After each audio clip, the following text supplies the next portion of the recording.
have on the line the mysterious and enigmatic YouTuber Hey Mudan, who most of you know as my girlfriend Melissa. So Melissa, I just finished doing a long and really constructive and useful conversation with my mom. My mom was really on her A game. She was really sharp, and we talked about a lot of what's going on in my life, short term and long term. And now I've got you on the line. So part of what I need to do in this conversation is summarize what I talked about with my mom, what I'm planning to do now, what the issues, options, and opportunities are as I look at it the next year. But partly, this is a chance for you to get on the microphone. This is long distance. Melissa is in des États-Unis. She's in the United States of America, whereas I'm in Taiwan right now. So, Melissa, I got the question, maybe only twice, but I got the question, don't you think Melissa has her own side to the story? Don't you think she has a different side to the story? And, you and I have talked about this stuff so much. Like, this wasn't a situation where I was coming on the internet to talk about our relationship in a vacuum, or like any of this was coming to. So, obviously you have your own YouTube channel. You also have access to my YouTube channel. Yeah. I am going to start this conversation by saying, I don't think you have your own side of the story. I think we've talked about the issues within the relationship so much that we share one story. That's my general feeling about it. What do you have to that? Yeah, we've basically spent the past 2 years every day together. So. That's right. Yeah. So actually, that's a good thing to just dwell on for half a second. Chris Rock, the comedian, he has a routine. I don't know if you saw this with me, where he says like his own parents and grandparents, they'd work like a 12-hour shift at the factory, and they only saw each other on the weekend. Like when they saw each other on Saturday, it was like, oh, hey, so what did you do this week? That they were complete strangers with their full-time jobs, at least. Especially if you have kids, I see this situation with my brother, right. That goes to work, and then basically they only spend time together with their kids, maybe like an hour or two at night alone. That is a typical situation for a lot of relationships. Yep. So the scope. We basically, what I said to a friend of mine the other day is we basically had like 10 years of time in a relationship that most people have in Agreed. Yeah. Agreed. And I wanted it that way too. I mean, when you and I started the relationship, I said to you openly, like, okay, so here are these other things I'm working on, and I'm putting them on the shelf. Like I'm throwing, this is not my priority now. Like my priority for the first year we were together was not learning Chinese, was not working on university applications or stuff. It was my priority for the first year was working on this relationship, Yeah. And we did that in a surreal tropical setting, walking up and down the mountain. Remember, there's the stone staircase. It was so lovely. Going up the mountain with the mango trees. How much it meant to leave that place. Yeah. Well, right. Once we left, it was like, God, now we're in this. Yep. I mean, I know Pacific Northwest is not freezing cold, but we had just been in this tropical paradise, basically. Yeah. Well, and also came to the cold reality of Nanaimo. Yep. British Columbia, Canada. Canada is cold in other ways too. It's cold culturally. It's cold. It's cold economically, even. Yeah. So anyway, we got to know each other extremely well, spending really 24 hours a day, 7 days a week together, and having a lot of deep personal conversation. It's a good point you mentioned. Some couples, it may be that they're busy with work, or maybe that they're busy just with raising kids. Like you may be in the room together with the kid playing with toys, but you're not talking about history or politics or or your sex life or whatever. There's stuff you're not talking about in front of the kids. Right. So we really developed a pretty profound basis for the relationship at that stage, the first 2 years. Yeah, absolutely. So anyway, I was just saying, I don't think at this point we really have two different stories about the relationship. I mean, when you're calm, you kind of agree with me about 98.5% of things. And when you're not, when you're screaming at me, kind of nothing you say counts anyway, because 10 minutes later you regret it and you say, I wish I had. Sometimes 10 minutes, sometimes if you're really angry, sometimes it takes you 2 or 3 hours to calm down. But, we don't really have differences of opinion about most of this stuff, huh? Yeah, I would agree with that. Really, I would. Yeah. She's right. I'm a different person, so of course my perspective on things is different. But I say that had a relationship before you, but it wasn't, I wasn't great of a partner, and I didn't learn how to be a good partner in a lot of ways. And I think some of these characteristics played out in this relationship too. Anyway. Yeah. Well, you know what's interesting? Both of our parents, or all of our parents, we have 3 parents. My father's deceased. But none of them are comfortable talking about the importance of marijuana in your background. So I'm not saying this to shame you. I'm not saying this to derail the conversation. But my mother asked me today, which is completely unexpected topic of conversation. She said, Isel, what really is your position on marijuana and alcohol? And we talked. She probably the last time she talked to me about that was like 20 years ago.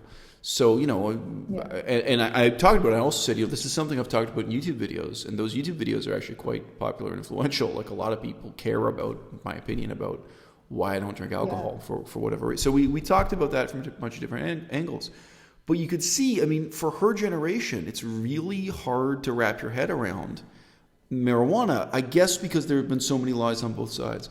But I do think one of the crucial things is that you went through your big long-term relationship before me, your long-term boyfriend. You guys shared an apartment and everything.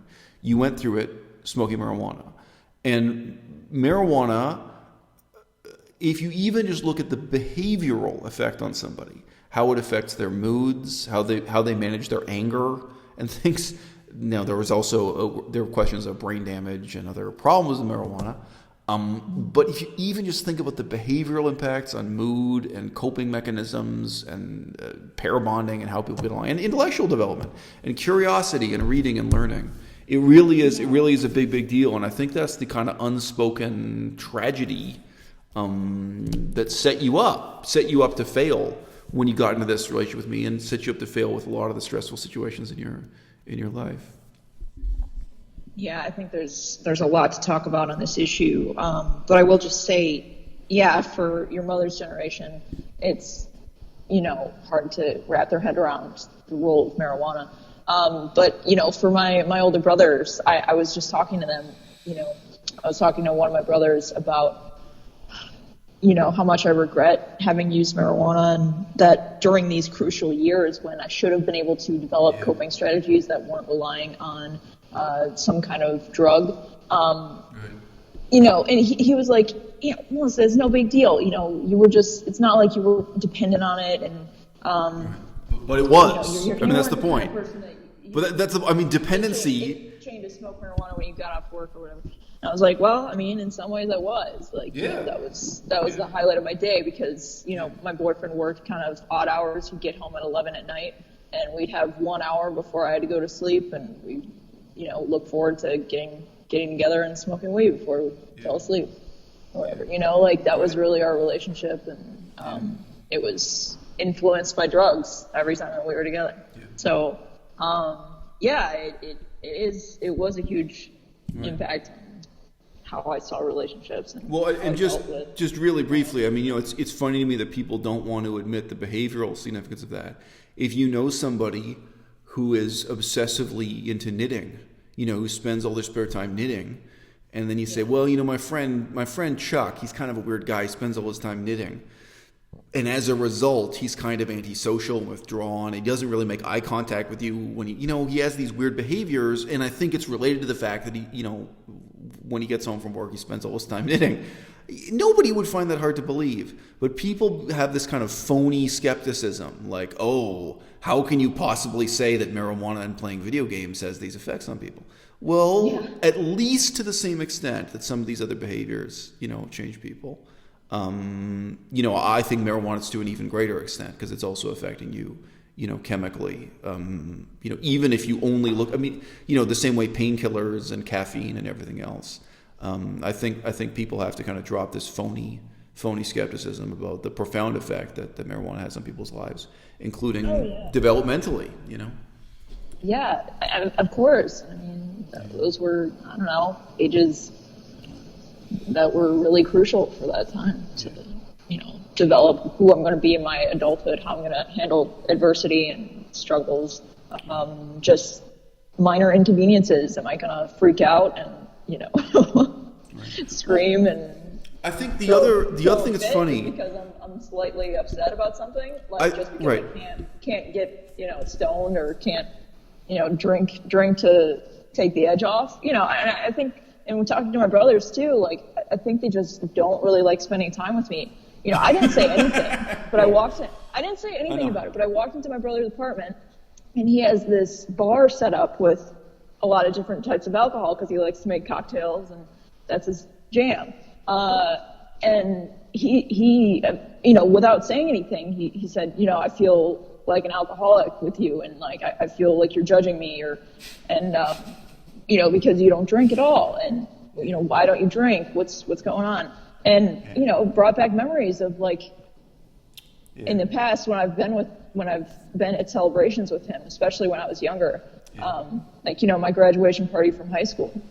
Basically was force feeding me alcohol, and I got so sick that night, and I think that's really been the pattern with alcohol with me, and it reminded me of this trauma, I never really wanted to drink alcohol. It's always just been something like to fit in, or like because everybody else is doing it. I know it's such a common trope, it's just pure pressure to people feel things, but it really is. People feel uncomfortable. American culture. Right. People feel uncomfortable with themselves, and they want to drug you up so that they don't have to feel uncomfortable and this kind of thing. It's a cycle of suffering. So look, coming back to the question of us kind of not having two separate stories, I think the other thing that, some people get it and some people don't, is that these situations where you kind of exploded and started yelling at me, it wasn't a situation where like you and I were having a fight about something. It wasn't like, oh, well, I want to go to Japan and you want to go to Taiwan. That would be a good hypothetical example where a couple would have a fight. Like you have two different things and then you're fighting over what you're going to do. Like a lot of these situations, I'm going to keep it vague, but you remember there was one time where we went to a donut store together, a vegan donut store, and I got you vegan donuts. And I was actually being really nice and sweet and loving to you. And you were a little bit sad. And I was being encouraging to you and saying, it'll be, I took you to this donut store and bought you these vegan donuts. And, we weren't having a fight about anything. And we weren't really talking about any kind of deep or significant, topic, I was really just trying to cheer you up. And then, you very suddenly laid into really, attacking me. So I'm not saying this to complain. And by the way, that was so devastating to me. It was so emotionally shocking to me, that occasion. I'm sorry. Yeah, I know. But that occasion alone, that was one of the times when I talked to you about breaking up with you. I said, look, how can you expect me to live with it? You sent me an email just saying you failed. Yeah. And when you got back to the apartment, I was weeping on the couch, and you said. From my perspective, you just need to pack your bags and go to Detroit. Right. I was being right. Then I had a horrible meltdown.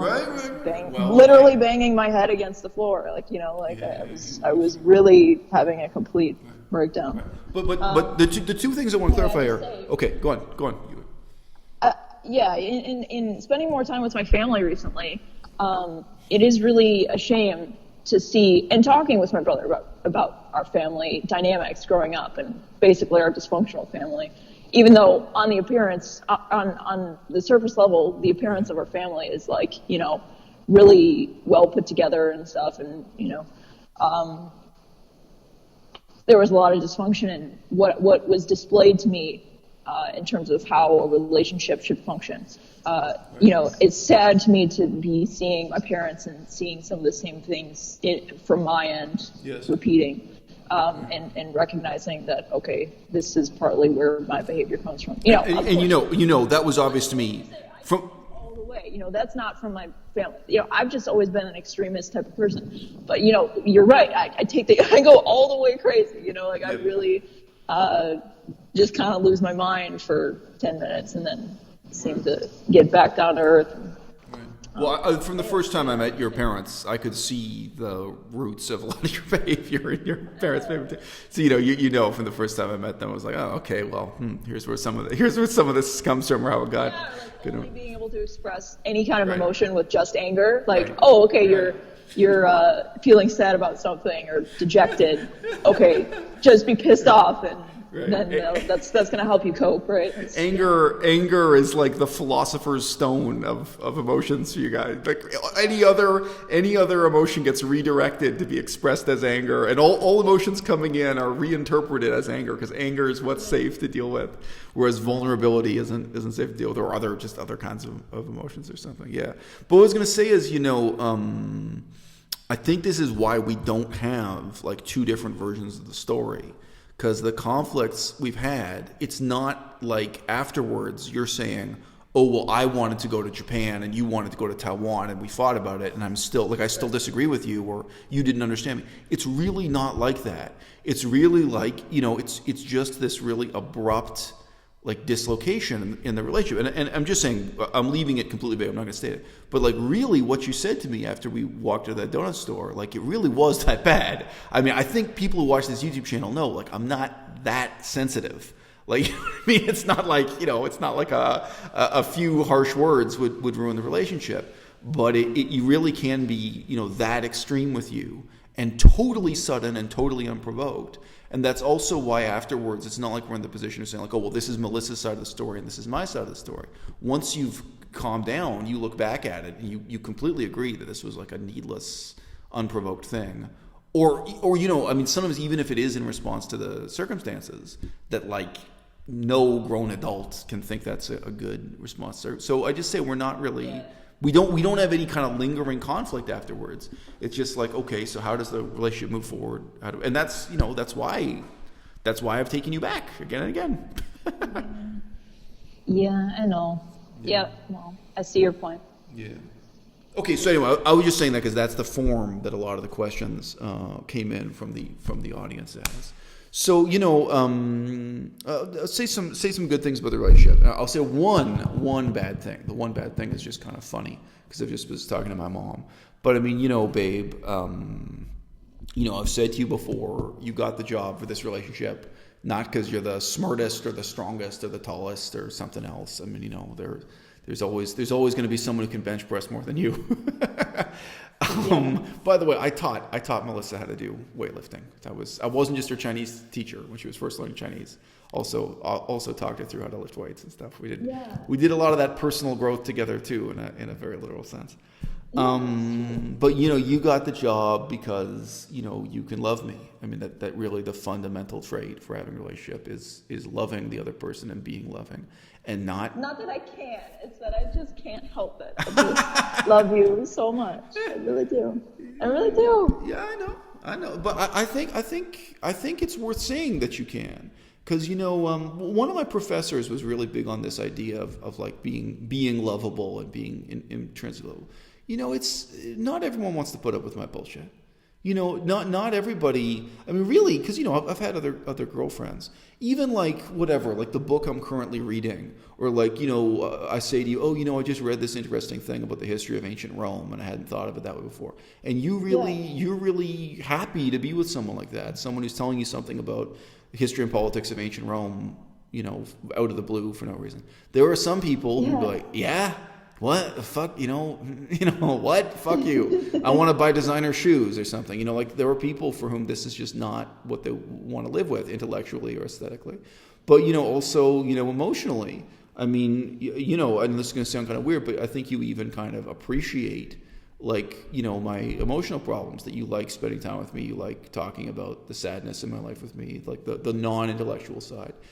So when I say, like, you can love me, I think there were a lot of those kind of factors too, as opposed to just find it boring or meaningless or being pissed off or feeling like I'm wasting your time talking about that stuff. You really positively appreciate and enjoy that time spent with me. Yeah, for sure. Wow. That's a unique qualification. I want to view my life. Like I want it to be meaningful, and that I want to be learning every day, and like I want somebody that'll challenge me to keep learning and to have something to say in these situations. Right. Oh, well, I think like some of my family members, they're just like, they kind of can't believe that I'm so different than them, that I would be interested in a relationship like this. Like they would, what you say, they'd be like, what the fuck are you talking about? Like why am I supposed to care about this? Like, that's how my Right. family would view this. But they can't understand that, like, I'm just a different kind of person, and that's what I want. Right. That's a huge part of what I would like out of a relationship. Like, in so many ways, I feel like I really enjoy this. Your parents had some intellectual appreciation for me. You remember we once briefly sat down and they had the TV show Jeopardy playing, TV quiz show, TV trivia show. Oh yeah. And Yeah. I have not seen a single episode of that show in like 15 years, if ever. Like I've probably seen a couple minutes of the show once, more than 15 years ago. But I knew the answers to a lot of the questions. You are brilliant, and like my parents are like amazed at some of the things that you know. Like they've told that to me. They're like, I can't believe this guy like knows so much about history. You know, like but they absolutely do have an appreciation for you. But you know, like I was trying to like talk it through with my brother. Like no, I really love him. Like like I really like being with him all the time. Right. So anyway. Well, I think that's true. I think you sometimes lose sight of that. I mean, I know it sounds really simple, but I mean, I think you sometimes kind of short-term forget, and you know, you get kind of stroppy. You know, I know it's stupid to say, but you sometimes do forget like how much you love me and how much you want to be in this relationship. I know. I don't forget actually, Melissa. I actually don't. But anyway. Yeah. It's just. I don't know why. Well, look, Anyway. So the news I have from my mom is, basically, she was really sharp today. She really had her act together. But she really said to me that I have to start thinking about my current situation with YouTube and the internet being really the main thing I do, and that I should appreciate that that's something I can take anywhere. So if I do have to relocate to France, or if I do have to relocate to the United States, that I should really start appreciating the upside of that. And that is true. In the last month, I doubled my income on YouTube or more. And really? Yes, yeah. And I could double it again in the next month. And that income is significant relative to my cost of living here in Taiwan, because rent is very, very cheap here. Yeah. It is not so significant compared to the cost of having a 6-year-old child growing up in France with my ex-wife and those costs. But as you know, my mother is gallantly willing to pay for those costs if and when they come up. She will still not admit to me how much money she's spending on our current lawyer, my current divorce lawyer. So I think he's a very expensive lawyer, and we'll see what he can do. So I just say that's the long story short is, my mom's guidance and input on that is, make that the main thing, build on what's positive there.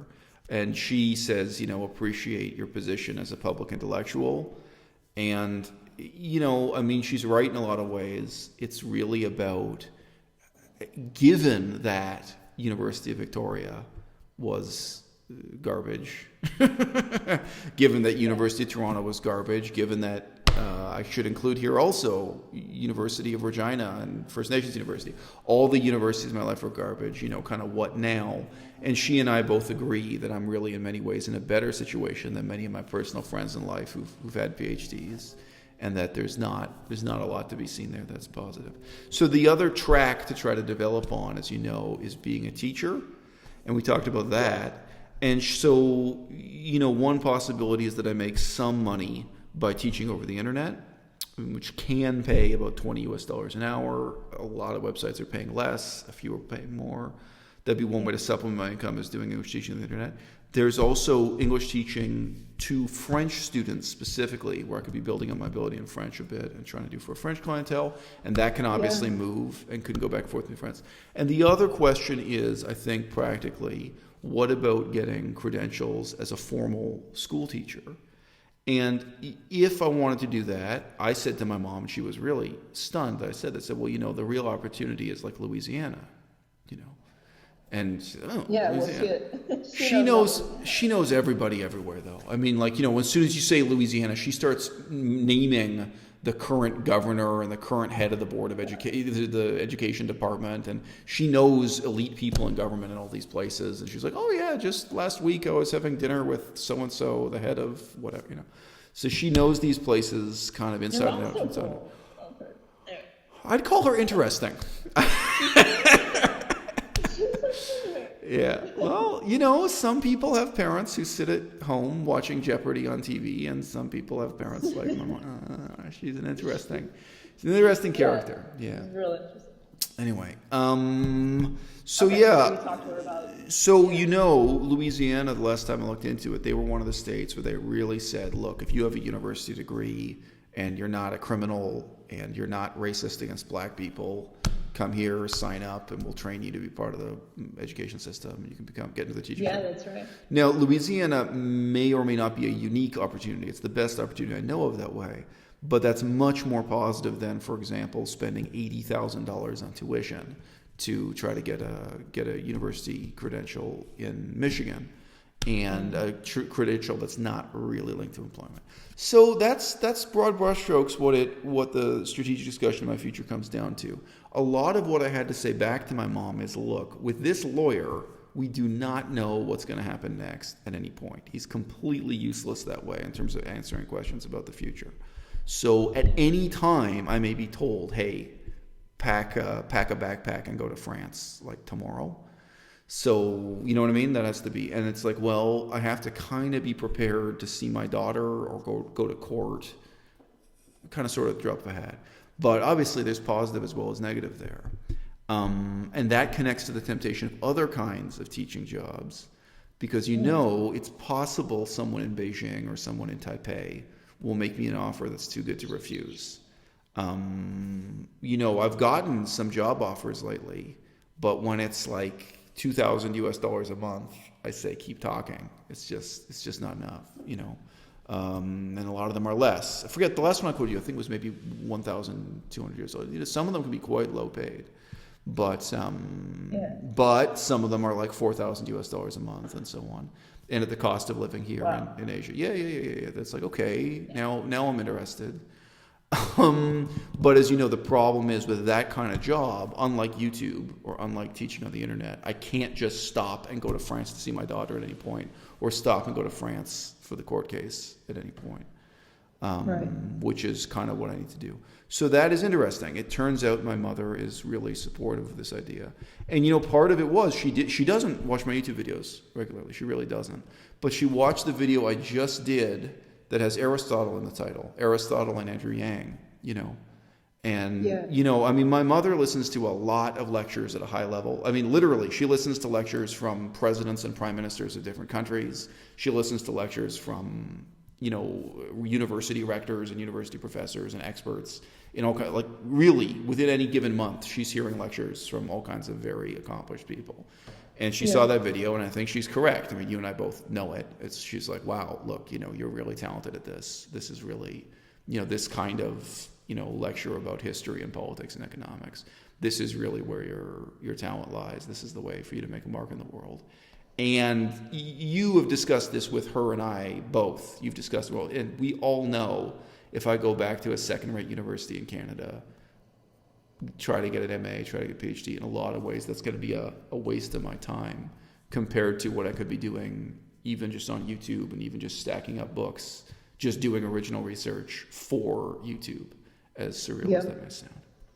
Okay, so babe, you and I can keep talking, but I'm going to press stop now. I think my viewers will appreciate having heard your voice. Okay? Okay. You want to say something nice to? I love you, Bao. I really do. And, I know it sometimes sounds mean when I say I moved into this apartment for you and I'm doing this stuff for you. It's not that I'm putting a guilt trip on you. I said to you the other day on the phone, I said, this is romantic. It may not sound romantic in the context of talking your way out of these things, but this was a romantic plan to move to this small town in Taiwan and, give it another chance. And, I think you and I learning Chinese together or practicing and improving our Chinese together, I think that is also really a romantic way to build a foundation for a relationship to last forever. And for both of us, that's a project we really want to work on. Okay? Yeah. Okay, so I love you. I love you too, Papa. Okay, I'm going to press stop now. To my audience, goodbye.